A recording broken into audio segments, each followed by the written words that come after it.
Assalamualaikum warahmatullahi wabarakatuh. Bismillahirrahmanirrahim. Ashhadu an la ilaha illallah wa ashhadu anna Muhammadan Rasulullah. Allahumma salli ala Sayyidina Muhammad wa ala ali Sayyidina Muhammad. Saat musuh itu berbisik dari dalam. Saudaraku, pernahkah engkau merasa gelisah padahal tidak ada apa-apa di sekelilingmu? Pernahkah kau mendengar bisikan lembut dalam hati yang tampak seolah baik, tapi akhirnya membuatmu tersesat dalam keputusan?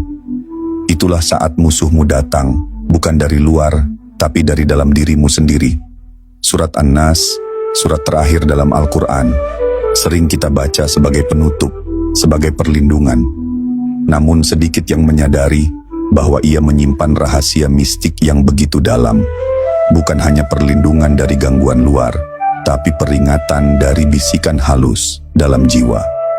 Min syarril waswasil khonnas. Ayat ini tidak menyebut setan secara frontal, melainkan menyebut waswas, bisikan. Dan bukan sembarang bisikan, tapi yang bersembunyi dan muncul kembali. Dalam spiritualitas makrifat, ini merujuk pada ego dan nafsu halus yang menyamar sebagai suara hati. Dan saat kita tak menyadari, kita akan merasa seolah sedang mengambil keputusan baik, padahal kita sedang digiring oleh bisikan licik dari dalam. Inilah perang ruhani sejati, bukan melawan dari luar, tapi mengenali gema musuh dari dalam dada. Permohonan perlindungan bukan sekadar bacaan. Saudaraku, surat An-Nas dibuka dengan 3 bentuk permohonan perlindungan. Qul a'udzu birabbin nas. Aku berlindung kepada Tuhan manusia. Malikin nas, raja manusia. Ilahin nas, sembahan manusia. 3 sebutan ini bukan pengulangan biasa. Dalam tafsir ruhani, ini adalah 3 kesadaran bertingkat dalam diri manusia. Rabb, yang mencipta dan membimbing. Malik, yang menguasai dan mengatur segalanya. Ilah, yang menjadi tujuan cinta dan penyembahan. Ketika ruh mulai merasa terancam oleh bisikan dalam dirinya, maka langkah pertama bukan melawan, tapi berlindung. Berlindung kepada yang menciptakan, mengatur, dan menjadi tujuan eksistensi kita. Surat ini bukan hanya bacaan penutup, ia adalah mantra jiwa, doa batin, bagi siapa saja yang merasa tak bisa lagi membedakan mana suara hati sejati dan mana suara nafsu yang menyamar. 3 sebutan ini mengajarkan satu hal penting. Sebelum kamu melawan apapun yang gaib di luar, kamu harus terlebih dahulu menundukkan diri dan kesadaranmu kepada Allah secara total. Bisikan itu bernama aku. Saudaraku, dalam makrifat, bisikan paling halus seringkali bukan berasal dari setan, tetapi dari aku, dari diri palsu yang merasa tahu segalanya. Inilah waswasil khonnas, bisikan yang tak terdengar, tapi menguasai pikiranmu. Ia menyelinap melalui logika, emosi, bahkan keinginanmu untuk menjadi baik. Ia menjelma seperti suara mulia, padahal itu adalah topeng nafsu. Bayangkan, seseorang merasa dia harus menolong, padahal sebenarnya itu hanya keinginannya untuk terlihat baik. Atau seseorang merasa ingin menyendiri karena ingin mendekat kepada Allah, padahal itu justru pelarian dari tanggung jawab. Begitulah nafsu berbicara dengan bahasa hati. Ia tidak kasar, ia lembut, ia meniru suara ruh. Maka ketika Allah mengajarkan ayat ini, Dia ingin kita mengenali bentuk bisikan terdalam, bukan hanya suara asing, tapi suara yang paling kita percayai, suara diri sendiri. Dan di sanalah musuh sejati sering bersembunyi. Rabb, Malik, Ilah, 3 pilar penyerahan ruhani. Saudaraku, mengapa dalam surat ini disebutkan 3 panggilan, Rabb, Malik, dan Ilah? Karena untuk bisa benar-benar berlindung dari bisikan gaib itu, ruhmu harus menyatu dalam 3 bentuk penyerahan. Sebagai hamba Rabb, engkau yakin Allah membimbing hidupmu secara detail. Sebagai rakyat Sang Malik, engkau mengakui bahwa tidak ada satupun yang kau miliki, bahkan kehendak. Sebagai pecinta Sang Ilah, engkau menyerahkan cinta, rasa takut, dan harapanmu hanya kepadanya.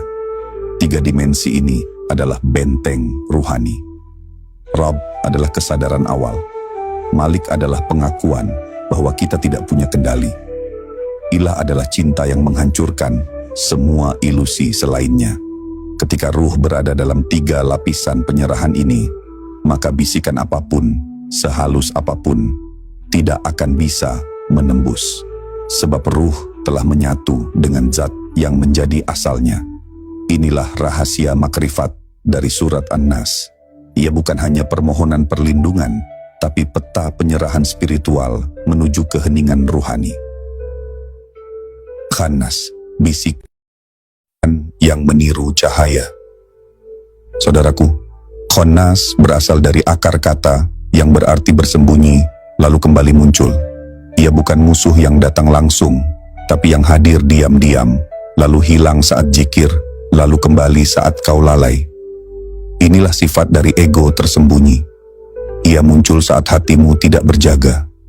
Ia membisikkan pikiran yang terdengar mulia. Ia meniru getaran cahaya, tapi tidak membawa ketenangan.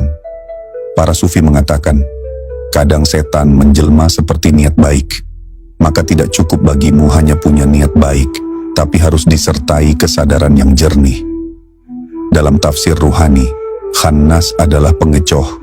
Ia bisa membuatmu merasa bahwa engkau sedang dekat dengan Allah, padahal engkau sedang memuliakan egomu sendiri.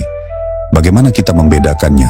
Dengan terus menyebut nama Allah, dengan mengembalikan setiap dorongan ke dalam zikir. Karena begitu nama Allah hadir, Khannas akan surut. Ia tak tahan dengan cahaya. Ia hanya hidup di dalam kelengahan. Strategi ruhani melampaui bisikan dalam. Saudaraku, untuk bisa lepas dari bisikan halus itu, engkau tak perlu melawan dengan emosi.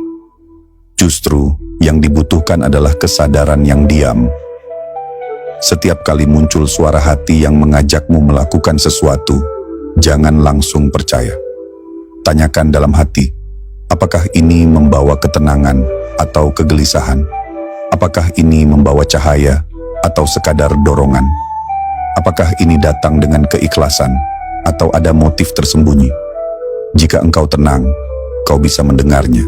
Jika hatimu hening, engkau bisa mengenali mana cahaya, mana bayangan. Surat An-Nas mengajarkan bahwa perlindungan terbesar bukan dengan keras, tapi dengan kembali ke Rabb, Malik, dan Ilah. Dalam zikir, dalam pasrah, dalam cinta. Cermin ruhani dari surat An-Nas.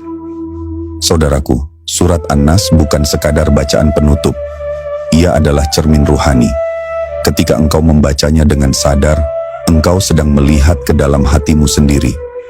Dan ketika engkau menyadari bahwa musuh terbesar adalah dirimu sendiri, maka kau akan mulai mengucap ayat ini, bukan karena takut, tapi karena ingin pulang. Pulang kepada Rabbmu, pulang kepada Malikmu, pulang kepada Ilahmu.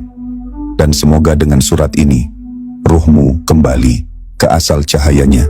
Amin. Wassalamualaikum warahmatullahi wabarakatuh.